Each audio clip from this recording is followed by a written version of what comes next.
With a master's in food business degree from the prestigious Culinary Institute of America, Jason Wallace, a former executive chef restaurateur, is an innovative restaurant operations scientist. Wallace's client list reflects all genres of food service, including startups, quick service, full and limited service restaurants. Wallace's educational seminars for leadership development have been attended by prominent restaurant companies. As a food service educator, Wallace has served as a professor and guest lecturer at the New York Restaurant School, the Art Institute, Hudson and Westchester County Colleges. Wallace has been an active member of the New York State Restaurant Association, which was established in 1935, holding various leadership positions, including treasurer, vice chairman of the board of directors, and in 2010, Wallace became the first African-American chairman of the board for the New York State Restaurant Association. Welcome to another episode, Behind the Numbers, with the Restaurant Scientist. My name is Jason Wallace. I am the Restaurant Scientist, and you are here to understand what we talk about in the world of food service and hospitality. And today, I don't know if you've ever had a sweet potato pie made by Mr. Tod, but we have a legend in the house with us today, the legendary Mr. Tod of Mr. Tod's Pies. Well, hey, Jason, I appreciate that far too kind introduction. But in your introduction, you said something very interesting. What's that? And my goal as an entrepreneur was always to build brand equity. Got you. And what I meant by that was, oftentimes we'll say, Xerox this. Mm-hmm. Go get me a Coke. I know you want a soda. Mm-hmm. We need some Pampers, right? Right. So you started off by saying Mr. Tod. So my goal and the reason why I'm here is that one day people say, go get me a Mr. Tod. Go get me a Mr. Tod. And they'll know what that means. They already know. You hear the drop, the bomb drop. Yeah, drop Absolutely. the bomb. Absolutely. So let's talk a little bit about your journey. Let's talk about how you created the brand, and then go into some of the challenges and trials and tribulations that you faced over the years. Sure. And then we'll move into, the currently what's in your portfolio and where you're going to go with your brand in 2024 and 2025 and beyond. Yeah. So let's start with the beginning. How'd you create the brand? Yeah. So the story is still being written. I want to be clear about that. Okay. And I don't know if this is a 2 or 3 hour podcast, because that's how much time we would probably need to tell you the whole story. Okay. But I will say this. I started off when I was in college. I was on my way to the University of Richmond as a freshman. Didn't know what I was going to do besides be a student and play football. And my godfather reached out and said, what are you doing? So I'm going to school. Well, why don't you come up and help me start this pie business? So next thing I know, I'm coming from Virginia to Paterson, New Jersey. I'm sitting in a room all day long, peeling potatoes, making pie shells, delivering pies. And each summer, I saw that the business would grow. The first summer there was just me and this old mean lady, and the next summer they had a couple employees, and so I saw it grow. And in seeing all that, I also realized something else. As much as I thought I wanted to go in law enforcement or become an attorney, I saw my godfather, and I saw how you could take something, find a demand for it, and make a business out of it. And at the time, he was working in corporate America. Okay. And he just said, to hell with it, I'm going for it. Left Xerox and started selling pies. And so by the time I became a senior, he told me, he said, and it might have been a naive statement at the time, a black man's not going to make any money as an attorney. You're better off being an entrepreneur. Wow.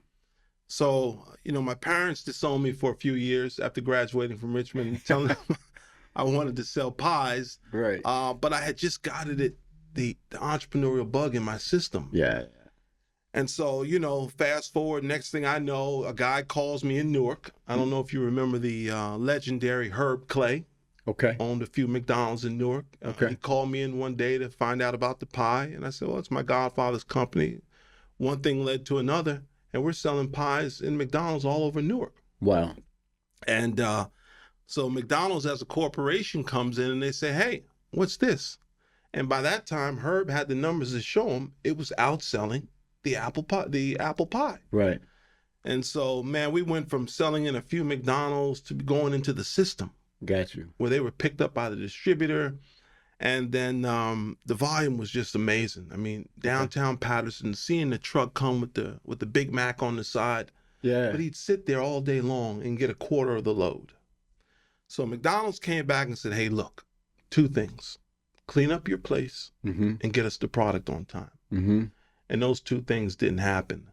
And so that was the day we lost the McDonald's account. And, you know, my godfather being an old school entrepreneur said, oh, I don't need McDonald's. The hell with McDonald's. I'm getting 60 cents from Crown Chicken in Brooklyn. Right. And at the time we were selling it to McDonald's at 52.5 cents, but the volume was just... Exactly.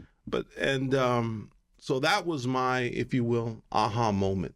Because as great as an entrepreneur as he was and as a salesman, I just didn't feel like he saw the big picture and what was out there. And if you follow my story, even back to Shark Tank, I've always talked about how this one little product is the most iconic, not dessert, but food in the African American community. Sweet potato pie. Sweet potato pie. And they said, well, Mr. Tod, how can you say that? I said, well, think about it. You're a restaurant guy. Give me the 3 viral moments in the history of food.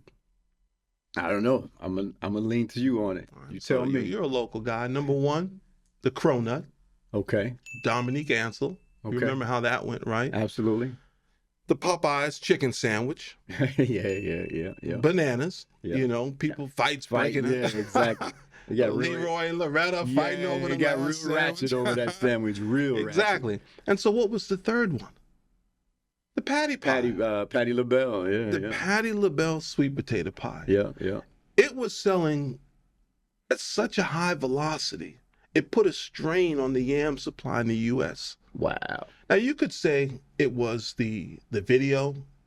I think it was Patty's name. But one thing we can't dispute is how it was selling. Right. And so it became clear to me that, look, there's something out there. Yeah, absolutely. And so my lifelong passion, Jason, if you will, has been to make Mr. Todd's the first authentic national brand of sweet potato pie. Okay. All right, here we go. Tod Wilson, you're hearing it right here on Behind the Numbers of the Restaurant Scientist. We have the legendary Tod Wilson here talking about the creation of Mr. Todd's Pies.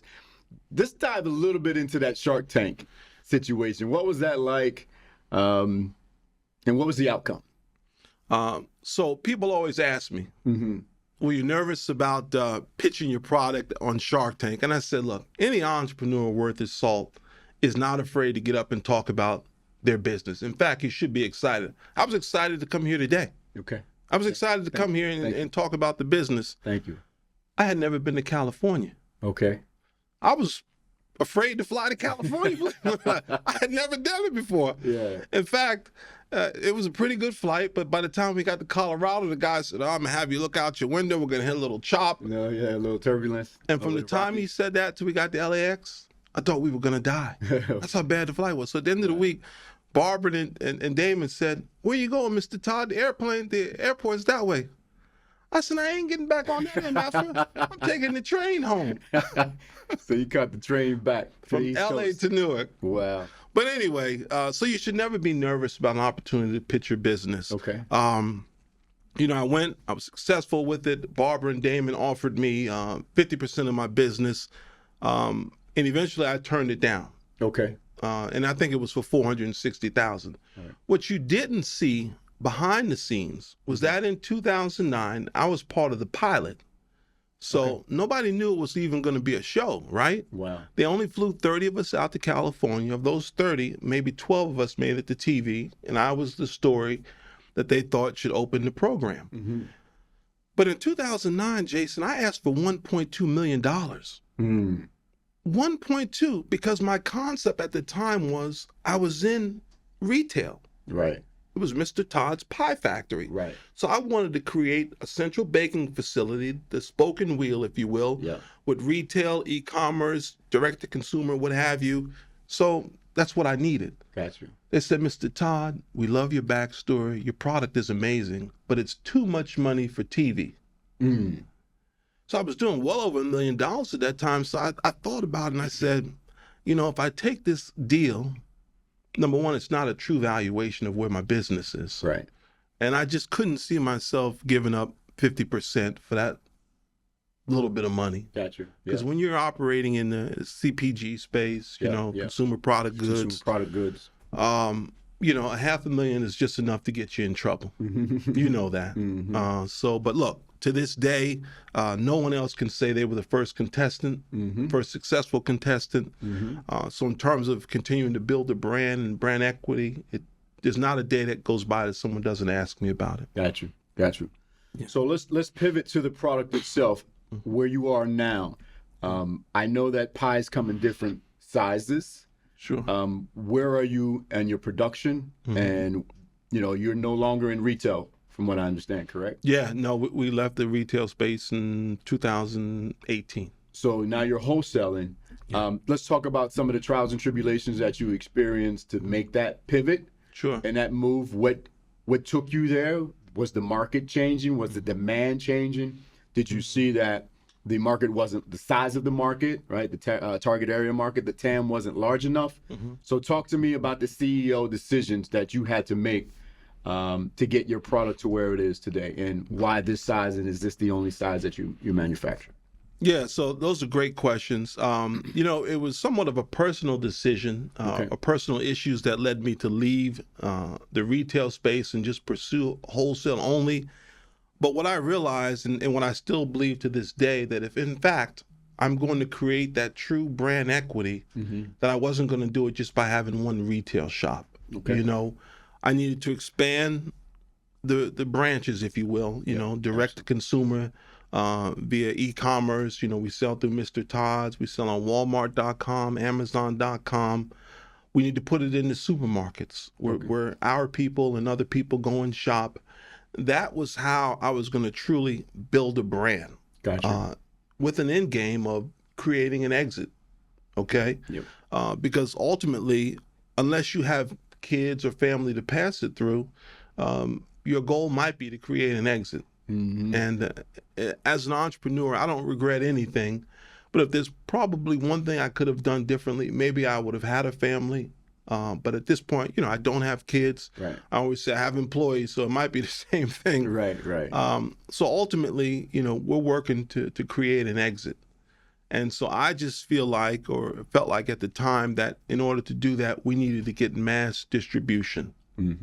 But at the same time, especially with this product, it's very critical that we keep it authentic. Absolutely. Okay. And what I mean by that is that, you and I, we could be gregarious, great personalities, but you could never be the kimchi king. Right. And I could never be the cannoli king. Right. But we both could be the sweet potato pie king. Absolutely. Because we have what I call ethnic authenticity. Absolutely. Right? Absolutely. Right? Can I get a bomb on that one? Absolutely. Yeah. Drop a bomb on that. Ethnic authenticity. And you said something that's very important when you start talking about an exit strategy. So, for my listeners and viewers out there, understanding that the business, when you do a business plan, you actually should include an exit strategy. Whether you sign the lease for 10 years, at what point do you get your initial capital back? Right. Then you start to get a return on that capital, and then what's the exit strategy on that end? Or do you create something that ultimately you want to sell, right, to someone else? So I'm glad you brought up exit strategy. Clearly, you're a seasoned operator and entrepreneur, and it's important for my listeners and viewers to understand that journey and how you made that decision and why you made that decision. Sure. So let's keep going down this. Let's walk down this path a little further. When you made the pivot to go wholesale, do you have a manufacturing plant? Were you outsourcing your plant? What were some of the legal or Department of Health issues or HACCP manufacturing rules and regulations that you had to learn and overcome? Yeah, so even when I was in the retail space, I had a quote-unquote production facility in the back of the store. I mean, the store we had in Somerset, New Jersey was legendary. We had it for 13 years. In fact, at the time, I was really doing wholesale because we were selling to the chicken spots, the Crowns and the Kennedys on Flatbush, Clinton Avenue. Gotcha. And I signed a retail lease, and I didn't even have the door open. So one day the landlord said, "Hey, what is this? You told me it was going to be a retail business." I said, oh, okay, but let me see what I'm going to do here. So This size pie, or they were I was selling everything, Okay. banana cream, pecan pie, the whole 9 yards. But it was a shopping center, but I was using it as a wholesale. Got you. So I told the builder, I said, look, I only want you to make the front about as big as a postage stamp. So that people can just walk in, pick up. But not only that, even if I didn't have a lot of customers, it would give the impression that I was busy because it would fill up real fast. And as it turned out, one day we got voted best pie shop by the Munchmobile. It hit the Star Ledger. Our banana cream pie was voted one of the top 10 dishes, not desserts, but dishes of the decade in New Jersey. Wow. And the retail exploded. Okay. And so that's how, the retail helped build the wholesale as well, because next thing I knew, supermarkets were asking how could they get the product. Right.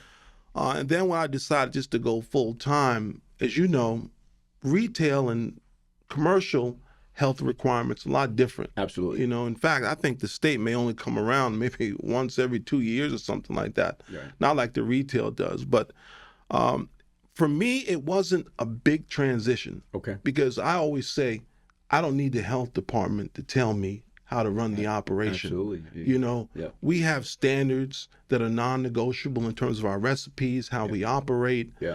And that's critical, and that represents your brand. Absolutely.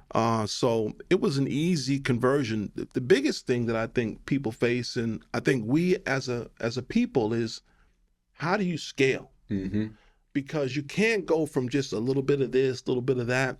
If you taste that pie right now, Jason, and I give you one next week, or I give your cousin one in Aliquippa. Beaver Falls. Beaver Falls. Nah, what's up, Quip? We're going to shout out Quip, too. What's up, Quip? But it's going to taste the same way every time. Okay. Every time. And so I said, look, if we're going to be a national brand, if we're going to create the type of equity where people say, go get me a Mr. Todd's, they cannot be disappointed. It's got to be that consistency. It's got to be consistent. Yeah. And that's one thing we don't change. Got you.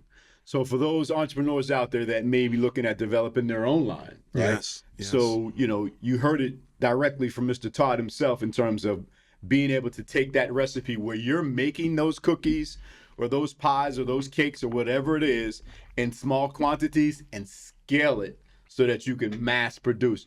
What type of volume are you able to produce in terms of the quantity of pies a day, a week, a month? Well, I'll say this, we can't make enough. Okay. We got to find a way to make more. Yes. And if there is one challenge when you decide to go the lone wolf route, if you will, is, look, you're going to have to make a decision. Do I go with a co-packer or do I do it myself? And if you decide to take the road I did, it's not easy. Yeah. I'm going to tell you that right now.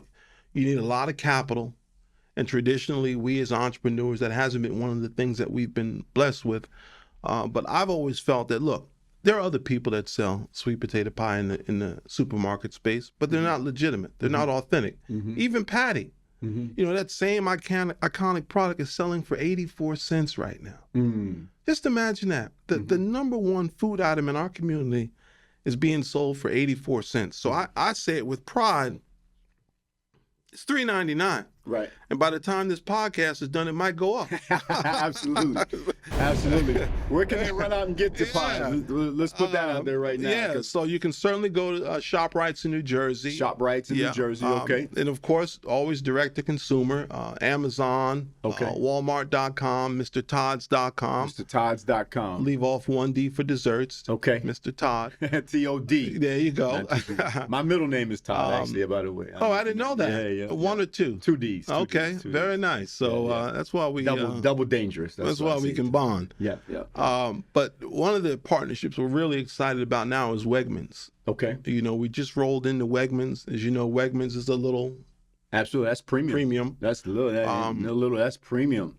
And the hashtag that I like to use sometimes is the premium pie. Yeah. Yeah. So it's at a different price point, and typically the consumer that goes into Wegmans is going to understand that. Okay. And I can recall when I first started in business, and I think this is important, don't be afraid to price your product where it should be. Where it should be. I know it's the supermarket space, but I'm not selling a pie that costs me 75, 80 cents to make, Right. I'm not going to sell it for $1.50. I'm not going to suggest you sell it for that, because I know that from a wholesaler's perspective, I want at least 2 to 3 times my cost. Absolutely. So if it costs me 70 He's cents, dropping bombs over here, people. Yeah. Listen to him.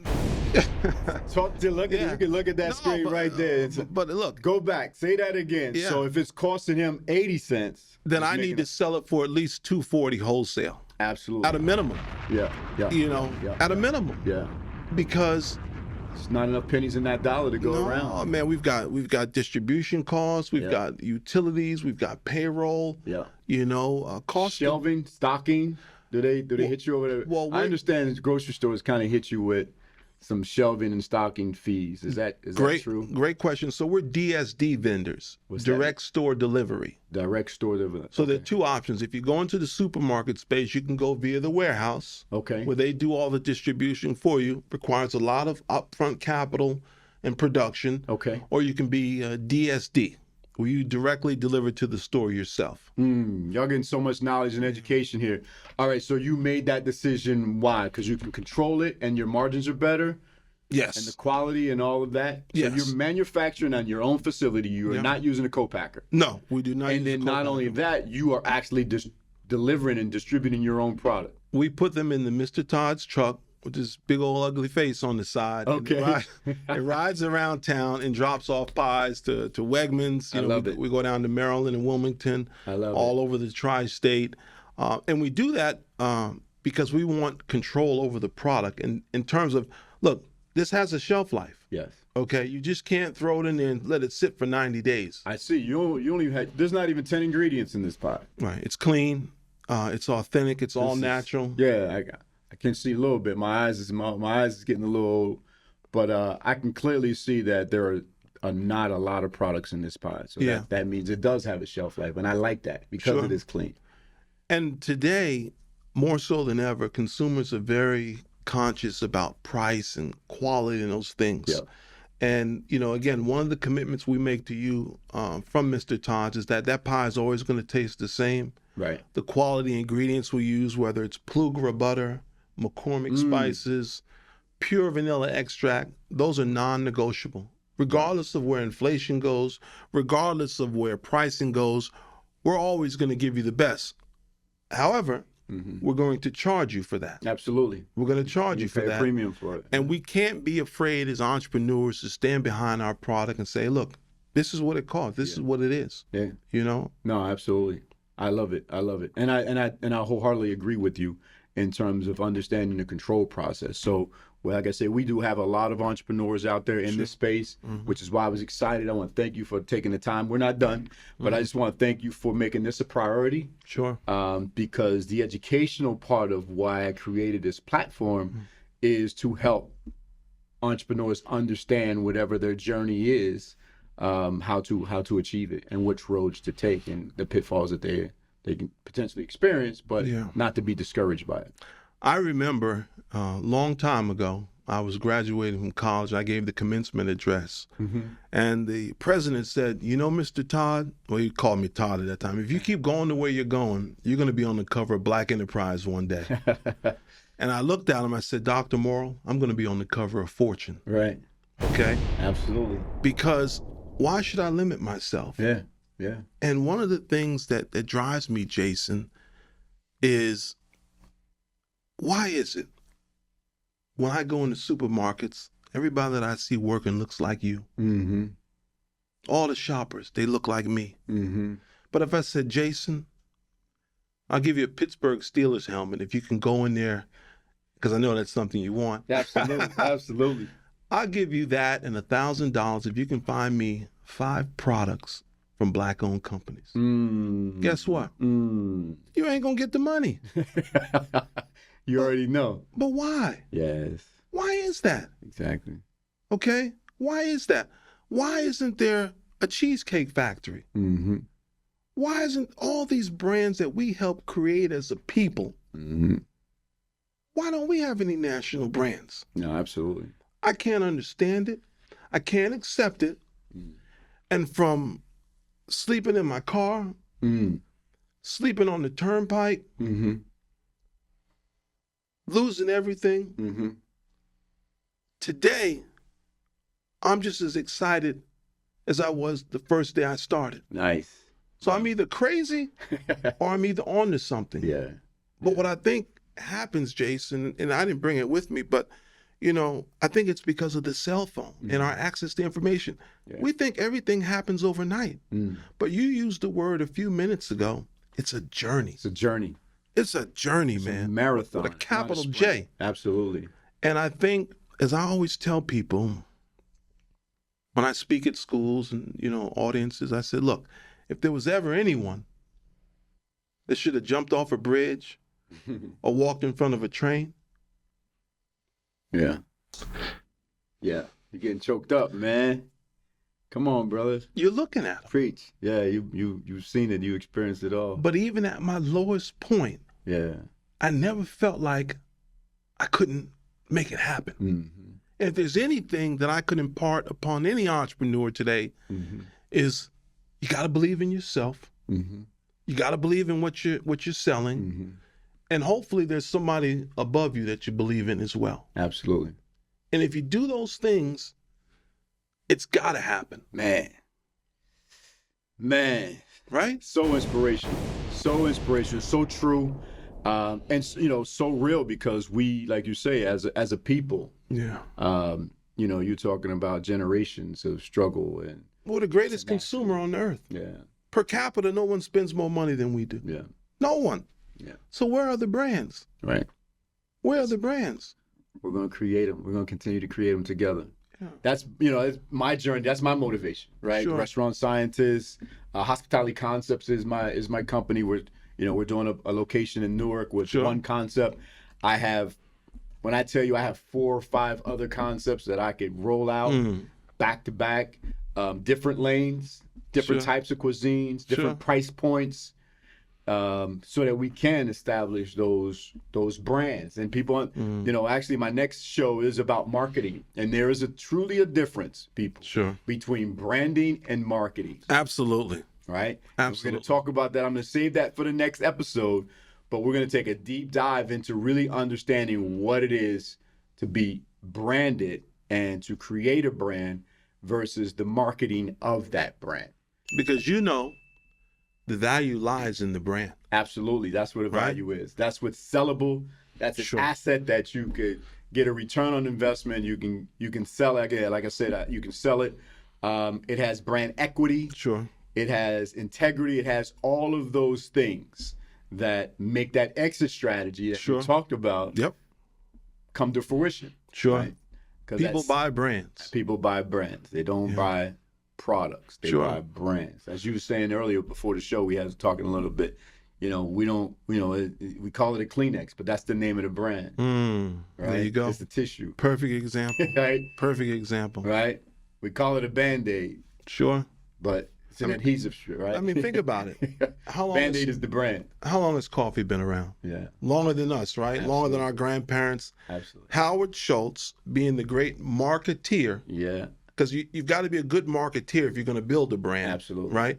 The great marketeer that Howard Schultz is, he got us thinking that this white cup with green lettering. Starbucks, for y'all that don't know, that's the founder of Sure. Starbucks. Go He ahead. got us thinking that somehow this white cup that he put green lettering on was now a little better Yeah. than walking around with just a plain cup of joe. And he Yeah. turned the coffee industry Yep. on its head. Yeah, he did. And look, ultimately, this is all I want to do with Mr. Todd's as well. Okay. You can go on right now into ShopRite or some of these grocery stores and pick up a pie for $1, 89 cents. I think I saw one across the street for. But you deserve better. This is probably one of the most iconic desserts in the history of our country. There's cake, there's ice cream, but there's pie. And you deserve more than 99 cents. Absolutely. But to do that, I got to build a brand. Yes. I got to build brand authenticity. Yeah. So you're right, and I applaud you for that, because those are two key important terms, but there's a difference between marketing and Marketing branding. and brand, absolutely.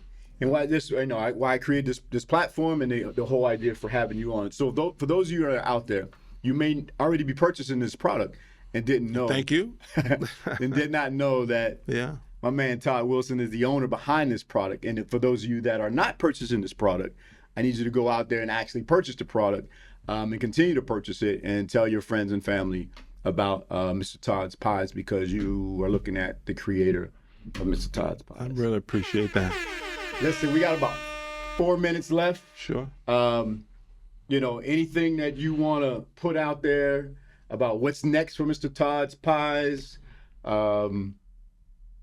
And what's the future? What's the future look like for you? Well, look, or you're looking for somebody to buy it, right? You're trying to. Somebody came with an offer. Yeah, the Unilevers of the world. I mean, again, the exit strategy is the ultimate goal. But even so, with that, Jason, a year from now, a month from now, there's going to be a Jason, there's going to be a Tod that walks into a supermarket and says, "Hey, I want to sell my widget." Mm-hmm.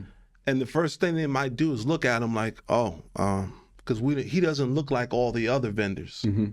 All right?